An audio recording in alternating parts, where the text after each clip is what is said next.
Hello students, we are studying the French Revolution. Today we will study the topic the revolution and everyday life.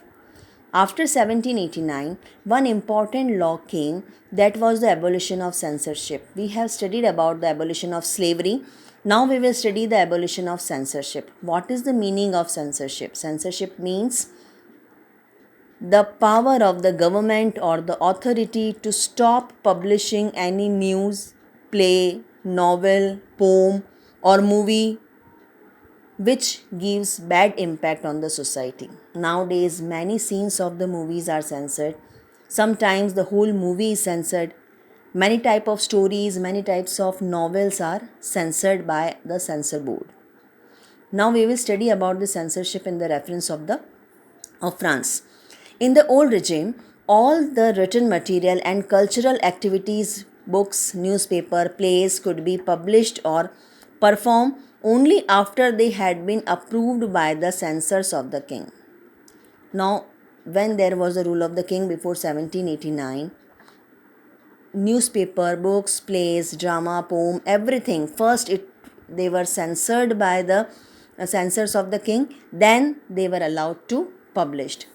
But after the French Revolution, when freedom of speech and expression became the right of the people, many types of literary works could be seen.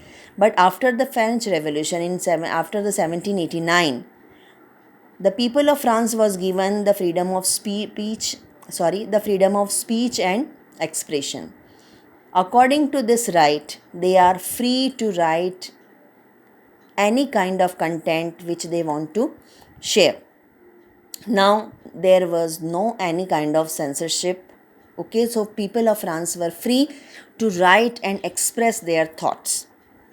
Newspaper, pamphlet, books and printed pictures flooded in the town of France from where they reached to the countryside. The result was that when people got the freedom of speech and expression, when there was no censorship on the literary work, the people of France were encouraged and they wrote so many newspapers, pamphlet, books and printed pictures flooded the town of the France. And from town they reached to the countryside. Countryside means village area.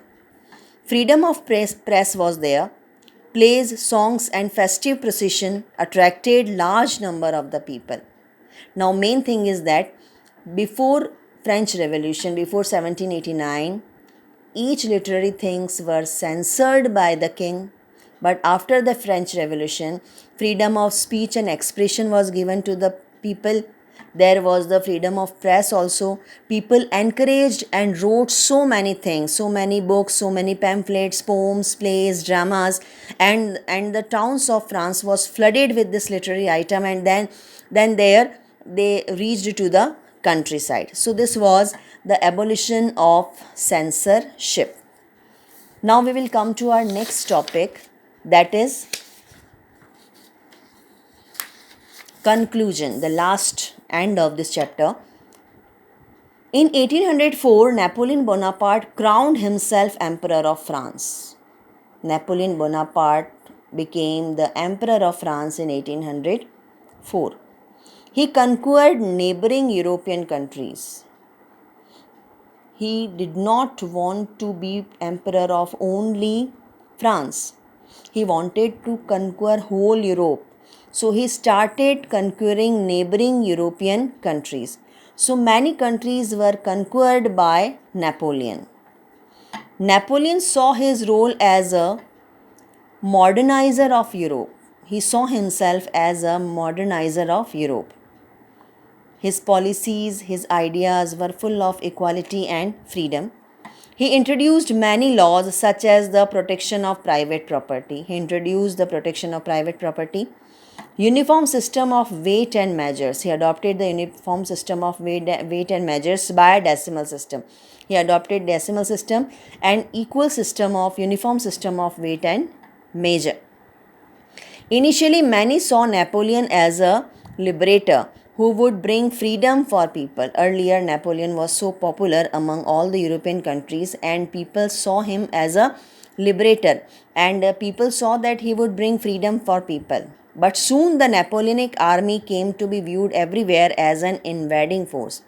But soon the craze of Napoleon was down, and his army was seen as a invading force. Invading force means army came to attack on any country and invade it. Invade it means looted it.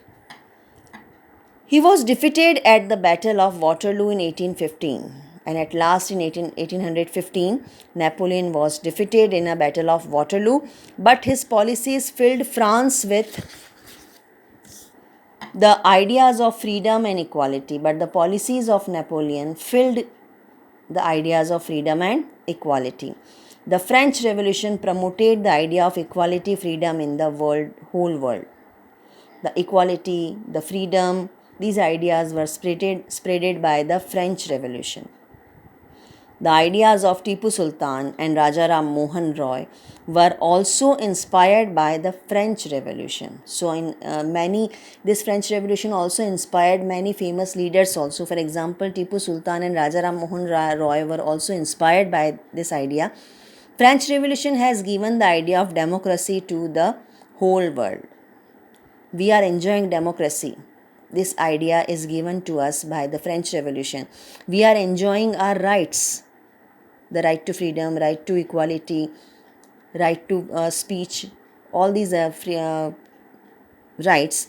These rights we are enjoying now, and these rights are given by the French Revolution. So French Revolution is the main cause which gives the whole world the idea of democracy, which is the best form of the democracy. Thank you.